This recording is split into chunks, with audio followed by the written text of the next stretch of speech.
Hi friends, welcome to Java Express channel.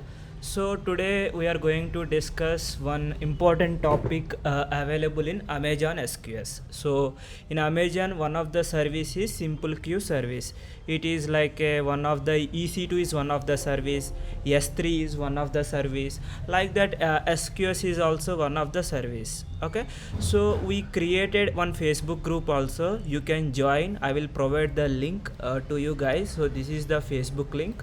So whatever, if you have any doubts, like if you want to discuss with other colleagues or people with friends, just you can discuss in this group also. And this is the channel link. If you watch my previous videos, this is the continuation session. So this is important. It will be go like 3 to 4 sessions on SQS with the real time. Okay, so basically what is SQS? In your mind, it is a simple queue service. Okay, in programming language you heard about stack and queue, first in first out, in that way, right? So exactly what it is, we created one internal diagram to understand with the real time, like how Amazon services are available, how it is interacting with the bank. Like we have a payments, maybe you can pay through your credit card or debit card, right? We have a HDFC bank, ICICI bank. Then how this queue is very important while communicating with each other. Okay, basically queue is a fully managed messaging service. Everything will take care by the cloud, that is SQS. What is the use means, basically it will be unable to scale your microservices and distributed systems and serverless application. To understand this point, maybe hope you are not clear about this one, no need to worry. In the next slide I have a diagram. When I explain, then you can understand what is exactly scale microservices. Okay, simple queue services will come in Amazon in two ways, one for standard queue and the FIFO queue. Okay, we'll discuss about in-depth explanation of the standard queue and the FIFO queue. See, the creating the queue in the Amazon, it's very easy. Create, next is finish. But you should understand in the back end exactly what attributes, what all the things, features is providing, what is the benefit of using SQS service. Okay, so I said two types of queues we have, one for the standard queue, one for the FIFO queue, right? So another point is system must poll the queue to discover new events. That means we have a high level, we have a two systems, one system sending some data, another system need to check any event is available. Like that, that's a just a normal definition. Don't worry, we'll go through each and every point in depth explanation.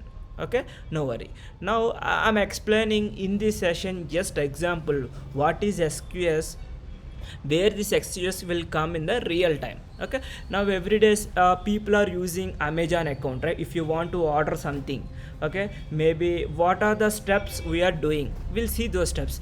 Assume that in Amazon cloud or Azure, what are the cloud platform. Right now I'm taking an example of the cloud platform. Okay, in this cloud platform, assume that you deployed a Flipkart application or Amazon or Myntra, whatever you have application. So how many services will be available in the real time? Each and every service will deploy as a microservice, like it is independent of another module. Okay, what are the services available? If you observe here, login service, you want to authenticate information, and search service. Okay, while you are typing, you can enter your mobile or a TV, you can search some items. What are the items is available in the Big Billion Day, they keep lot of items, right? So those all things we can use the search service. And there is a cart service. Once you search, if you like that particular item, you will add, so it will be as a separate microservice. So here we have assume that I took as a small example, assume 5 services are exist. So what is the flow? So if you log in, immediately you can go for search, right? After search, you can add to the cart. Internally we have other services also. Right now, for your little to understand why where we are using SQS, I took this example. Okay, and if you observe here, login service. Okay, login to search service, search to cart service, cart to order, order to the payment. Okay, this is the in the middle I made as a one bridge. Okay, so this left side whole thing is a Amazon cloud platform. Assume that. Okay, now another platform, once you done your order, you are immediately new to the payment. That is the external system, right? Payment may happen. What are the payments you can do? HDFC Bank, ICICI, Axis, a lot of banks will be there. But here who is the producer? Amazon, right? So Amazon will send some information to the lot of consumers or producers, whatever it is, it depend on the idea. So we are the producer, now external system is the consumer. In that way you can make it. Why? Because you are sending information to the bank, right? So the right side, if you observe, this is a HDFC cloud platform. For example, I am taking HDFC. So here payment service is the client, you are the client module, this is a server module. Why? Because your credit card is valid or invalid, you are giving username, password is correct or wrong, whole validation is happening from Amazon to external system, that is HDFC cloud platform. Okay, and internally this payment service has some DB. Assume that maybe it is a SQL DB, MySQL or Mongo, whatever they want they can use. That is out of scope. So now the SQS will come to the picture in this way. Okay, if you observe here, I will create one a queue service. Here one more point you want to remember, this queue service you can either, it's like understanding between the two systems. One system is Amazon, another system is HDFC. So all validations will happen inside the HDFC cloud platform. So they will create one a queue service. So if they create the queue service, the interaction between the service and I want to communicate these two services. How you can communicate? By using some REST URL they will give, you can send the information. That is a communication, like a you send the request, you will get the response. That communication is called a synchronous communication.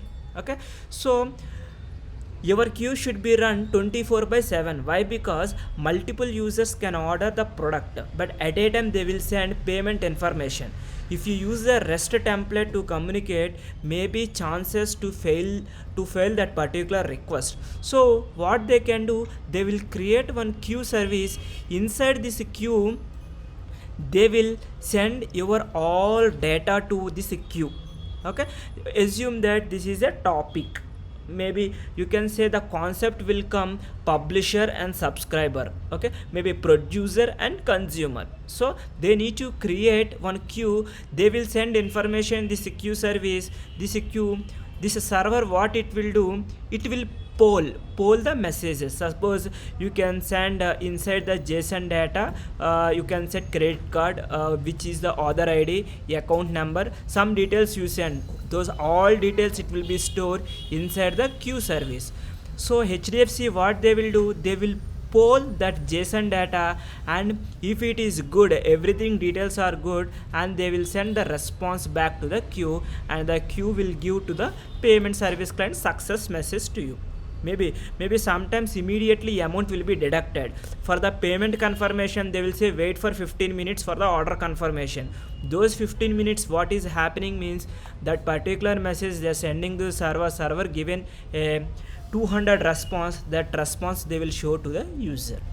So this is the use of the real-time example of SQS service. I hope you guys are clear. Okay, this queue service, how you need to create inside your Amazon, we'll see in the further sessions. Before going to that, we'll see what are the benefits, what is the benefit they are giving by the Amazon. Everything will be discussed in the next session. If you like this video, please go and join this Facebook group and hit the subscribe button. Never miss any update in our channel. Thank you guys, we'll see you in the next tutorial.